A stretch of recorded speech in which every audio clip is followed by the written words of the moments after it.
Today I'm going to be sharing with you a passage from the 23rd chapter of Luke at the scene of the crucifixion. I'm going to be reading Luke 23 verses 34 to 46, and on the cross I'm going to share two of the prayers that Jesus offers. So let me read the passage to you and we'll hear the prayers and then I'll share a bit about them. Then Jesus said, "Father, forgive them, for they do not know what they are doing."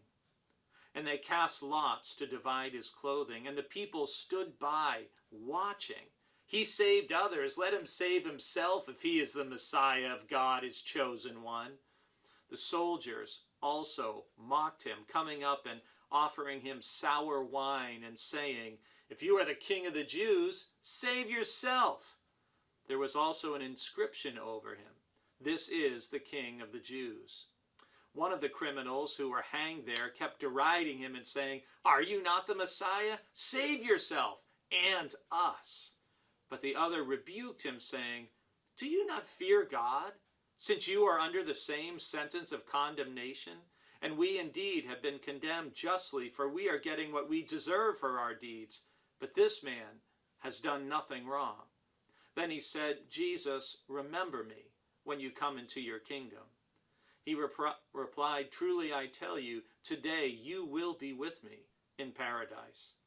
It was now about noon, and darkness came over the whole land until 3 p.m, while the sun's light failed, and the curtain of the temple was torn in two.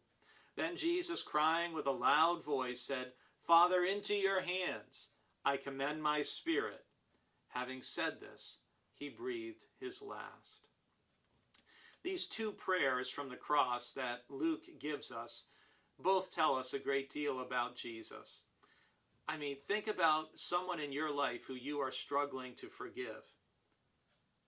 Can you think of anyone? And then imagine being crucified, being executed, and asking God to forgive those who are taking your life. And not only taking your life, but taking it in an incredibly painful and embarrassing and public way. It's a level of forgiveness that's really beyond our imagination. And compared to what Jesus forgave, whatever someone has done to you, whatever wrong that you are holding on to, I suspect it's far less than what Jesus experienced. And while we are obviously less holy and pure and perfect and righteous than he is, we can learn from his lesson of forgiveness. And the other thing we can learn is to place our spirit in the hands of God, and not just at the moment of our death, but to place our spirit in God's hands as we begin every day to commit and commend our spirit to God's care as we move through the hours of our day, our activities, our relationships, our interactions. Because trusting our spirit to God every day, it will not be hard when we do that even at the time of our death. I commend these prayers of Jesus to you.